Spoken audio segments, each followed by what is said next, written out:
Hello students, now I will explain you the science of class 7 lesson 10 page number 95 activity 5 आज हम लोग पढ़ेंगे. Take a broad plastic bottle and with the help of cutter और knife remove its bottom. Students, हम लोग एक Pepsi 2 litre की bottle लेते हैं और उसका जो पेंदी नीचे वाला हिस्सा है उसे हम एक कटर से काट करके निकाल देते हैं. Get a Y shaped glass और प्लास्टिक ट्यूब. हम एक वाई शेप में प्लास्टिक की ट्यूब लेते हैं, या चलो नहीं भी प्लास्टिक की ट्यूब है तो हम एक सीधी प्लास्टिक की ट्यूब ले लेते हैं. In the lid make a hole to pass the tube through it. और हम ढक्कन में, जो बॉटल की ढक्कन है उसमें एक छोटा सा छेद करते हैं, और छेद इतना ही बड़ा हो जिसमें वह ट्यूब फिट हो जाए. Fix 2 deflated balloon to the forked end of the tube. अब अगर आपके पास वाई शेप में ट्यूब थी तब तो ठीक था. अगर मान लो एक ही ट्यूब जो सीधी है तो उसके आप निचले वाले हिस्से में एक बैलून फिट कर दीजिए जो कि फूला हुआ ना हो. तो एक बैलून लगा दीजिए और दूसरा हिस्सा ऊपर की तरफ खुला रहे. एज सोन इन फिगर 10.7, जैसे कि इस फिगर में दिखाया गया है, insert the tube into the bottle. हम बॉटल के अंदर ट्यूब को फिट कर देते हैं. To make it air tight, और हम seal them by placing a cap on it. और इस पूरे ऑपरेटर्स को हम सील कर देते हैं. जैसे अगर बड़ा छेद है उसके ढक्कन में तो वहाँ पर भी हम कोई चीज़ लगा करके, गोंद वगैरह लगा करके उसे हम, या कुछ भी लगा करके हम उसे बंद कर देंगे. इसके अंदर हवा नहीं जानी चाहिए. Tie a thin rubber on plastics और plastic sheet using a large rubber band to the open base of the bottle. और ये जो बॉटल हमने कट किया हुआ है, यहाँ पर हम एक रबर की शीट, जैसे एक बड़ा गुब्बारा लेकर के आप उसकी शीट इस तरीके से बांध दीजिए रबर बैंड की सहायता से कि नीचे से भी हवा अंदर न जाने पाए. या आप प्लास्टिक का कोई चीज़ लेकर के बांध दीजिए जिससे हवा जो है नीचे से भी न जाने पाए. और ऊपर से भी अगर हवा आए तो इस ट्यूब से ही हवा आए और किसी रास्ते से अंदर न आए, और नीचे से भी हवा जाने का रास्ता पूरी तरीके से बंद कर देते हैं. From the base pull the rubber plastic sheet downward and watch the balloons to be understand the expansion of the lungs. अब हम नीचे से रबर को खींचते हैं या प्लास्टिक को अपने खींचते हैं.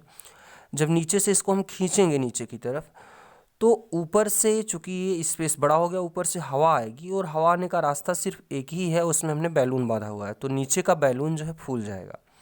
और फिर जब हम इसे ऊपर की तरफ धक्का देंगे तो बैलून फिर पिचक जाएगा क्योंकि उसकी हवा बाहर निकल जाती है. फिर जब इसको नीचे खींचेंगे तो हवा अंदर की तरफ से आएगी और फिर हमारा बैलून फूल जाएगा. तो इस तरीके से इसकी प्रोसेस होती है. ऐसे ही हम सांस लेते हैं. जो हमारा डायाफ्राम है, जब ये नॉर्मल मतलब नीचे की तरफ आता है तो हवा अपने आप अंदर आ जाती है, और जब डायाफ्राम ऊपर की तरफ जाता है तो हमारे फेफड़ों से हवा अपने आप बाहर निकल जाती है. तो यही प्रोसेस इसमें शो किया गया है. From the base, pull the rubber plastic sheet downwards and watch the balloons to understand the expansion of the lungs. और इस तरीके से हम ये समझ सकते हैं कि हमारा लंग्स कैसे फूलता है. Next, observe the balloons and push up the rubber plastic sheet. अब हम प्लास्टिक सीट को एक बार ऊपर की तरफ धक्का देंगे और ये देखेंगे कि बैलून्स फूल रहे हैं कि पिचक रहे हैं. Is there any change in the balloons. क्या बैलून्स के शेप में कोई चेंज हो रहा है. What is represented by balloons and rubber plastic sheet in this model. तो यहाँ पर बैलून्स और जो प्लास्टिक सीट है वो क्या दिखा रही है. तो बैलून्स जो हैं ये हमारे लंग्स को दिखा रहे हैं, और जो प्लास्टिक सीट है ये हमारे डायफ्राम को इंडिकेट कर रही है. Now you must have go well versed with the mechanism of breathing. और अब उम्मीद करते हैं स्टूडेंट्स कि आप लोगों को ब्रीदिंग का मैकेनिज्म समझ में आ गया होगा. अगला है heading, what do we breathe out. जब हम सांस बाहर निकालते हैं तो उसमें क्या क्या चीज़ें होती हैं हम उसको समझेंगे एक्टिविटी 6 से. Take a cylinder, a clean test tube और अ ग्लास प्लास्टिक बॉटल. हम एक साफ प्लास्टिक की बॉटल या जो ग्लास होती है उसे ही हम लोग ले लेंगे, या फिर एक टेस्ट ट्यूब ले लेते हैं. Fix it on the bottle by making a hole in its lid. Fix on the bottle, bottle के अंदर या जो भी हमारे पास है उसके ढक्कन में हम एक छेद कर देंगे जिससे एक ट्यूब जा सके. In the test tube pour some freshly prepared lime water. Test tube में हम कुछ फ्रेशली प्रिपेयर्ड लाइम वाटर डाल देते हैं। Through the hole in the lid, insert a plastic straw in such a way that it dips in the lime water। अब हम जो हमारे पास स्टूडेंट्स बॉटल के ढक्कन में छेद करके जो हम पाइप डालते हैं, उस पाइप का निचला हिस्सा लाइम वाटर में डूबा रहना चाहिए।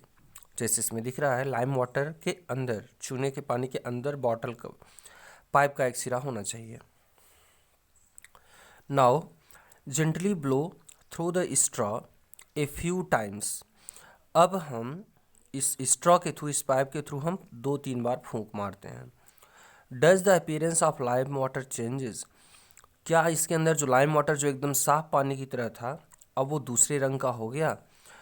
यस, पानी जो होता है, जो पहले एकदम साफ था, साफ पानी की तरह से था, अब वह मिल्की दूधिया रंग का हो जाता है। Try to explain this change on the basis of your learnings in chapter 6। और चैप्टर 6 में आपने जो लर्न किया हुआ है उसके बेस पर ये बताइए कि इसका रंग क्यों चेंज हुआ। स्टूडेंट्स, इसमें जो चूने का पानी था उसका फार्मूला होता है COH टेकन ट्वाइस, ये कैल्शियम हाइड्रोक्साइड होता है। अब कैल्शियम हाइड्रोक्साइड में जब हम फूंक मारते हैं तो हमारी हवा से ज़्यादा कार्बन डाइऑक्साइड इसमें जाता है लाइम वाटर के अंदर, और कार्बन डाइऑक्साइड कैल्शियम हाइड्रोक्साइड से रिएक्ट करके कैल्शियम कार्बोनेट बनाता है, जिसका रंग मिल्की होता है। इस कारण से चूने का पानी जो साफ रंग का था कैल्शियम हाइड्रोक्साइड का, कैल्शियम कार्बोनेट के बनने से यह मिल्की हो जाता है। Now the air is a mixture of gases which is exhaled and inhaled by us. हवा ये बहुत सारी गैसों का मिक्सचर होता है, जिस हवा को हम सांस के थ्रू अंदर लेते हैं और फिर बाहर निकालते हैं। What do we exhale. जब हम सांस को बाहर निकालते हैं तो उसमें क्या होता है? Only carbon dioxide is exhaled और ए मिक्सचर ऑफ गैसेज। जो हवा हमने अपने मुंह से, अपनी नाक से बाहर निकाला, वह उसमें सिर्फ कार्बन डाइऑक्साइड होता है कि या इसमें बहुत सारी गैसेस का मिक्सचर होता है? You must have observe that A film of moisture appears on the mirror surface. अगर हम किसी शीशे के सरफेस पर अपने मुंह से भाप छोड़े या मुंह से हवा छोड़ें, तो जो शीशे की अपीयरेंस होती है उसके ऊपर मॉइस्चर सा जम जाता है।